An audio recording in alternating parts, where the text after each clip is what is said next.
Hello, welcome to Istanbul. I've just cycled here from Antalya on a 9-day bikepacking trip, and this is the bike I used for the ride.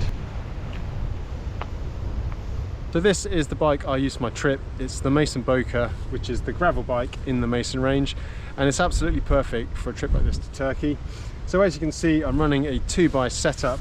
I'm running the GRX 2x, this is 11 speed. I've had it on a number of bikes now and it's still going strong. So 46 tooth big ring and a 31 small ring. So when you're predominantly on the road like this, you have plenty of gears and you've still got the small ring for the steeper climbs. We did go off-road a little bit, but it was predominantly gravel. However, the surfaces here are very mixed, can be very rough, and you really wouldn't want to ride a road bike in this on this particular trip. I've upgraded the bearings on the Drivetrain, so you probably know by now I'm using enduro bearings with the XD15 bottom bracket. This is done about 18 months worth of use now, still running super smooth, and XD15 jockey wheels as well, nice and reliable, no creaking, and yeah, they're not going to wear out halfway through a trip. The wheels I'm running are the brand new Hunt Limitless Adventure gravel wheel set.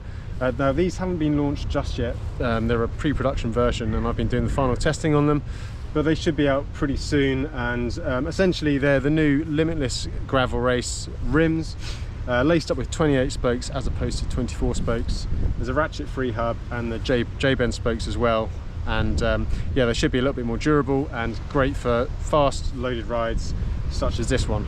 The handlebars I'm running on this, they're the Ritchie Venture Max with a standard stem on there. I've not opted for the redshift stem on this particular ride because I figured it was mainly road, but yeah, I probably could have done with it on certain sections as it could have been, it was a bit rough. On the Limitless gravel wheels from Hunt, I've got Hutchinson Caracal tyres. Now these are their gravel race tyre. They're 40mm wides, but they've got a really nice slick centre section and a little bit of grip on the corners, so they made it perfect for fast rolling on the tarmac, but also when we did venture onto some gravel tracks and even some mud, it gave us enough grip just to get by, so these were perfect. Now I'm running the Di2 version of the GRX group set. I love the GRX. I topped it up once, I carried the charger with me in the frame pack, and it's just really smooth shifting, and when you've got a bar bag on as well, the lever throw doesn't matter because you've got switches rather than the actual lever moving, so it makes it very convenient for bike packing.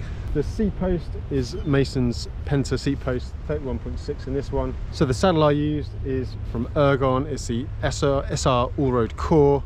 It's on most of my bikes now. It's a firm favourite, so I'm sticking to what I know and I find it super comfortable on these longer trips. Onto the luggage now. As you probably know by now, I'm part of the Tailfin R&D division. I'm pretty much using production bags now. This is the largest wedge-shaped frame bag. In here I just had arm warmers, spare gloves, tools, things like that, things that I need nice and quickly. And up front I'm running the brand new bar bag, and this is the large drop bar version, and it's sat really nicely in between the bars there with the bracket on the front. The really good thing about the bar bag system was in here I kept my casual clothes, so the clothes I'm wearing now. So we stayed in hotels most nights, so when we got to the hotel it was really easy just to take the bag off, and then everything I needed for the evening was secure in the bag, and it made life nice and simple, quick and easy. And then in the morning you can just clip it straight back on with minimal fuss, and it doesn't move and it's very secure. So yeah, this is the first time I've tried the production bag on a big trip and I was very pleased with it. I also maximised the use of the bracket for the bar bag with the accessory mount. So I mounted my Wahoo on the top of the bar mount, and also I ran this Magishine, what is an Alti 1200U light, and again that fitted really nicely on the GoPro bracket. So all the lights and the GoPro was and Wahoo was held out the way nice and securely, and didn't get in the way of the bag at all. And there's also a switch here which I could use to turn on and off the light. So yeah, all really good. The light was pretty good. The only problem was I've essentially mounted upside down, so I couldn't see the light battery. It did run out once, but that was kind of user error more than the light itself. I also had Tailfin's large flip top bag. In here I kept things like my camera, things that I'll need on the ride, so sunscreen, things like that. And yeah, very useful. This bag's done loads of trips now, it's still going strong. This stuff really lasts, and it ties in nicely with the frame bag, so you can use the same straps for both. Now despite staying in hotels most of the time on this trip, We did carry bivvy stuff. We bivvied out one night and it was absolutely freezing, so we decided that was a bad idea.